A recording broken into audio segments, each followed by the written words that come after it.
मित्रों, जीवन में एक सवाल सबके मन में आता है। मैं मेहनत करता हूँ, ईमानदारी से जीता हूँ, पूजा पाठ करता हूँ, फिर भी मेरी किस्मत साथ क्यों नहीं देती? और जो लोग गलत रास्ते पर चलते हैं, वे क्यों इतना सुख पाते हैं?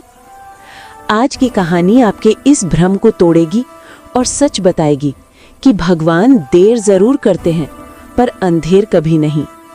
कहानी अंत तक सुनिएगा, आपका जीवन देखने का नजरिया बदल जाएगा। तो चलिए शुरू करते हैं कहानी। एक गांव में एक ईमानदार व्यापारी रहता था। नाम था धर्मदास।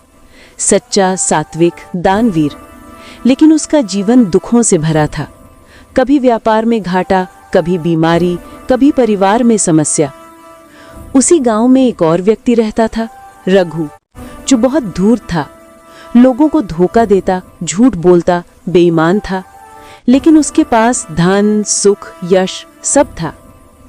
धर्मदास रोज भगवान से पूछता, प्रभु, मैंने ऐसा कौन सा पाप किया है कि मेरे हिस्से में सिर्फ कठिनाइयां आती है?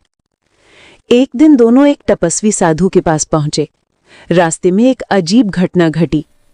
रघु को रास्ते में सोने का एक घड़ा मिला। वो हंसते हुए बोला, देखा, मैं पूजा नहीं करता, फिर भी भगवान मुझे सोना देते हैं।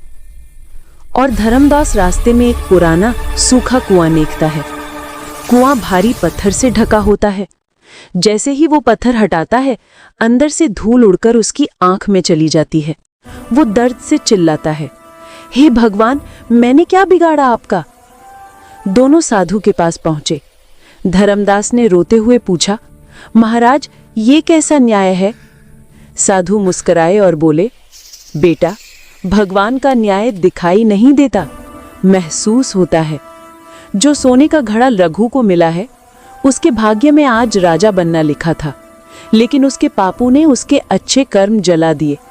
उसके पास रह गया सोने का बस एक घड़ा। उसने जो खोया है वो जान भी नहीं सकता। साधु ने धर्मदास को देखते हुए कहा, और तुम्हारे भाग्य में आज गहरे कुएं में गिरकर मृत्यु थी, लेकिन तुम्हारे सत्कर्मों ने वो मृत्यु टाल दी। और वो कुएं का पत्थर हटाते समय जो धूल आंख में गई, वो बस उसी मृत्यु का हल्का सा स्पर्श था। तुम्हारे अच्छे कर्मों ने तुम्हें नया जीवन दिया है।